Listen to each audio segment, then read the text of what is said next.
नमस्कार दोस्तों, स्वागत है एक बार फिर आपके अपने YouTube चैनल जीवा स्टडी पर। मैं मुकेश कुमार जांगड़, वरिष्ठ अध्यापक गणित, आपका स्वागत करता हूं।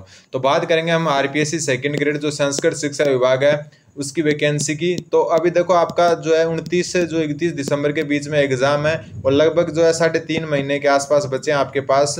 तो इस जो 3.5 महीने इसमें कितनी बार रिवीजन करें आप और रिवीजन कैसे करें वो इस वीडियो में चर्चा करेंगे। उससे पहले अगर आप चैनल पर नए हैं तो चैनल जीवा स्टडी को सब्सक्राइब कर सकते हो। तो सबसे पहली बात तो देखो, सामान्य शिक्षा की वैकेंसी की बात करते हैं तो सामान्य शिक्षा की वैकेंसी इस साल आ भी सकती है और नहीं भी आ सकती, और आएगी तो अचानक आ जाएगी। ऐसा मत सोचना कि आरपीएससी ने कैलेंडर जारी कर रखा है उसमें नहीं है तो नहीं आएगी, तो आ भी सकती है और नहीं भी आ सकती। तो इस पर चर्चा हम बाद में करेंगे। फिलहाल जो है आपको संस्कृत शिक्षा विभाग की तैयारी करनी है और उसको ही टारगेट मान के चलना है, जिससे आपकी सामान्य शिक्षा की भी तैयारी अच्छी से हो जाए। और जो है संस्कृत शिक्षा में भी सिलेक्शन लेना इतना हार्ड नहीं है।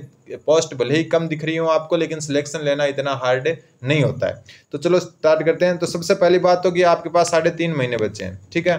तो 3.5 महीने में अगर आपने अभी तक जो भी सब्जेक्ट से हो आप, ठीक है, चाहे आप साइंस से हो, चाहे मैथ से हो, हिंदी से हो, इंग्लिश से हो, तो अगर आपने सिलेबस कवर नहीं किया अभी तक एक भी बार, तो सिलेबस को आप टारगेट रखें कि सितंबर के अंदर अंदर कंप्लीट कर दें, ठीक है। ज़्यादातर जो मेरे से मैथ के स्टूडेंट जुड़े हुए हैं और मैं खुद मैथ का हूं, तो मैं आपको बता देता हूं कि अगर आपने जो है सिलेबस जो है सब्जेक्ट का या जीके का अगर नहीं किया एक भी बार, मतलब पहली बार में चल रहा है, तो आपको टारगेट रखना है कि सितंबर के जो अभी आपके पास जो है 24 से 25 दिन है उनमें ये पूरा कर लोगे आप, ठीक है। सितंबर के अंदर अंदर आपको जो है ये पूरा करना है, यही टारगेट रखना है कि सितंबर में मेरा सिलेबस कम से कम एक बार कंप्लीट हो जाए, ठीक है। तो सितंबर में अगर कंप्लीट होता है तो आपके पास लगभग जो है 3 महीने के आसपास बचेंगे, 2-4 दिन कम मान सकते हो। तो इन 3 महीने में आप क्या रिविजन किस हिसाब से करोगे तो वो मैं आपको बता देता हूँ।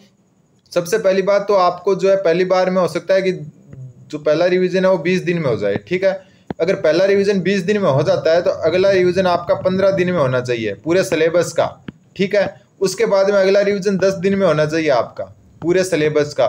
उससे अगला रिवीजन 5 दिन में होना चाहिए, क्योंकि उस जो है आप इतनी बार देखो, एक बार आप कोर्स कर रहे हो, फिर आप रिवीजन कर रहे हो, दूसरी बार हो जाता है, फिर एक और रिवीजन तीसरी बार, फिर एक और रिवीजन चौथी बार, फिर एक और रिवीजन 5वीं बार। आप 5वीं बार तक रिवीजन में पहुंच जाते हो तो आपको ये पता लग जाता है कि कौन सी चीज अपने लिए सही है और कौन सी अपने को मतलब नहीं पढ़नी है, ठीक है। और इसके अलावा ये भी हो जाता है कि बहुत सारी चीजें क्लियर हो जाती है। आपका जो है 60-70% सिलेबस आपका जो है आपको याद हो जाता है, जिसकी वजह से जो चीजें हैं वो घटती जाती है। तो पहले दिन आप 20 दिन में अगर रिवीजन कर रहे हो पहली बार में, तो अगला रिवीजन 15 दिन में करें, अगला रिवीजन 10 दिन में करें, अगला रिवीजन 5 दिन में करें, अगर आप सितंबर में कोर्स पूरा करते हो तब। अगर आपका कोर्स पूरा हो चुका है, एक रिवीजन हो चुका है, तो आपको क्या करना है, अब यही स्ट्रेटेजी अपनानी है कि एक रिवीजन 15 दिन में हो, ठीक है, फिर 10 दिन में हो अगला रिवीजन, और उससे अगला हो सकता है वापस 10 दिन दे दो अगर आपके पास है तो, फिर 5-5 दिन में वापस आप सिलेबस देख सको, ठीक है। ये जो है लास्ट में जाते हैं। स्टार्टिंग में आपको क्या ज्यादा दिन देने रिवीजन में, जैसे अभी आपके पास 3.5-4 महीने, तो आप क्या 15 दिन दे सकते हो, 20 दिन दे सकते हो अगर आपने सिलेबस पूरा कर लिया।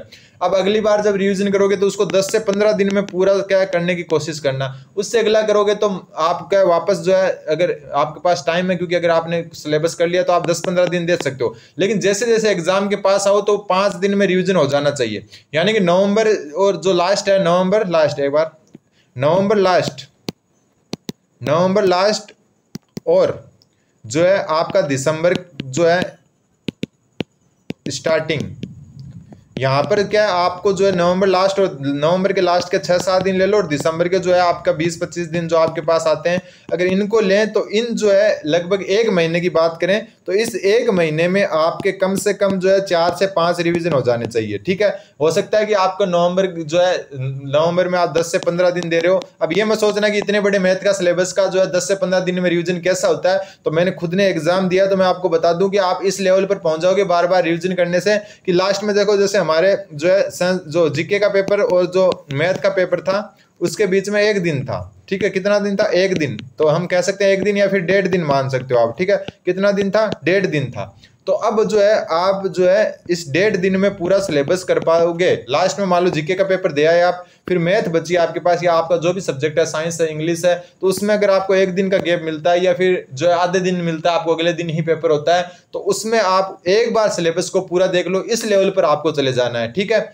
इस लेवल पर चले जाना है, और ये मत सोचना कि 5 दिन में 10 दिन में जो है मैथ का जो है रिवीजन नहीं होगा। तो रिवीजन का मतलब ये नहीं कि आप वो सारी चीजें देखो। अगर मान लो कि आपको अगर 10 क्वेश्चन है किसी जो टॉपिक है उसके, अगर 8 आ रहे हैं तो जो लास्ट के रिवीजन होते हैं ना, लास्ट के 15-20 दिन में या महीने में, उसमें उन 8 क्वेश्चन को इतना ध्यान नहीं दिया जाता। जो बचे हुए 2 क्वेश्चन है उन पर ज्यादा ध्यान दिया जाता है जो आपको नहीं आ रहे, तभी रिवीजन की स्पीड बढ़ती है। तो धीरे धीरे रिवीजन का टाइम कम करो। अभी आपके पास मान लो कि एक बार अब जो है 3.5 महीने, लेकिन 4 महीने मान के चलते हैं, तो फिर आप जो है पहले रिवीजन को 20 दिन दीजिए, ठीक है, पहले रिवीजन को 20 दिन दीजिए, दूसरे रिवीजन को आप जो है थोड़ा कम कर दिए, 15 से 16 दिन दे सकते हो, और कम दे सकते हो, या हो सकता है 20 दिन वापस दे लो, क्योंकि आपके पास अभी तो क्या है, टाइम है। फिर धीरे धीरे जो है ये रिवीजन में जो दिनों की संख्या वो घटाते जाइए, और लास्ट में ऐसा होना चाहिए कि अगर आपको 2 दिन या 1 दिन का भी गैप मिलता है जो है सब्जेक्ट पेपर में और जीके के पेपर में, तो आपका रिवीजन कर लिया जाना चाहिए, ठीक है। हर चीज जो है मेन चीजें देख लो आप, वही रिवीजन होता है। तो अगर आपने सिलेबस कवर नहीं किया तो सितंबर तक जो है, सितंबर के अंदर अंदर आप सिलेबस को कंप्लीट करें। पहले रिवीजन में वापस टाइम लगेगा, पहले जो रिवीजन होगा पहला, उसमें वापस टाइम लगेगा। ऐसा नहीं है कि वो आराम से हो जाएगा। तो पहले रिवीजन में जो है अच्छा खासा टाइम लगता है, लेकिन धीरे धीरे दूसरा, तीसरा, चौथा रिवीजन करते हो तो उसमें आपको टाइम जो है 20 दिन से कम रखना है, ठीक है। 5 दिन वाला अगर आपसे नहीं हो रहा तो आप कम से कम 20 दिन से कम रखो।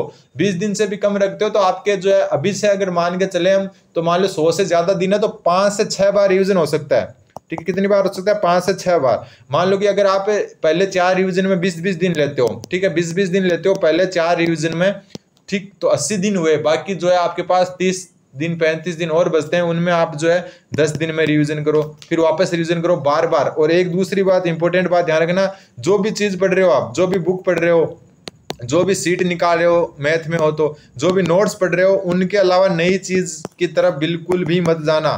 नई चीज की तरफ बिल्कुल भी नहीं जाना है। जो आप पढ़ रहे हो, जिस बुक को आप स्टार्टिंग से पढ़ रहे हो, चाहे सिकवाल हो, चाहे नाथ पब्लिकेशन हो, चाहे अदर किसी पब्लिकेशन की बुक हो, तो उसको ही बार बार पढ़ें। जीके में अगर आप सब्जेक्ट में अपनी कोई बुक पढ़ रहे हो या नोट्स पढ़ रहे हो तो उसको ही बार बार पढ़ें। अगर आप मैथ में हो और किसी की सीट निकाल रहे हो तो उसी को बार बार निकालें। नए के चक्कर में बिल्कुल नहीं पढ़ना है। अंतिम समय में सेम उसी को बार बार रिविजन करना है, ठीक है। तो आप चैनल को सब्सक्राइब कर सकते हैं और जीवा स्टडी पर बने रहे। अब से जो है आज से हम कंटिन्यू रखेंगे जब तक एग्जाम नहीं हो जाएगा। कुछ इंपॉर्टेंट क्वेश्चंस भी लाएंगे और जो इन्फॉर्मेशन, जो वीडियो, वो भी बीच बीच में लाते रहेंगे। धन्यवाद, बने रहे जीवा स्टडी के साथ। जो नए हैं वो सब्सक्राइब जरूर कर दें। मेरा जो है 2nd ग्रेड, 3rd ग्रेड और 2nd ग्रेड संस्कृत डिपार्टमेंट तीनों में सिलेक्शन हुआ था 2022 वाली वैकेंसी में। तो मैं आपके साथ जो है अनुभव साझा ऐसे ही करता रहूंगा और आपको जो है इंपॉर्टेंट क्वेश्चन जीके के और अदर जो भी चीजें वो, प्लस जो है आपको टाइम टू टाइम जो है एक इन्फॉर्मेशन टाइप से वीडियो भी मिलते रहेंगे। तो आप चैनल जीवा स्टडी को सब्सक्राइब कर सकते हो। धन्यवाद।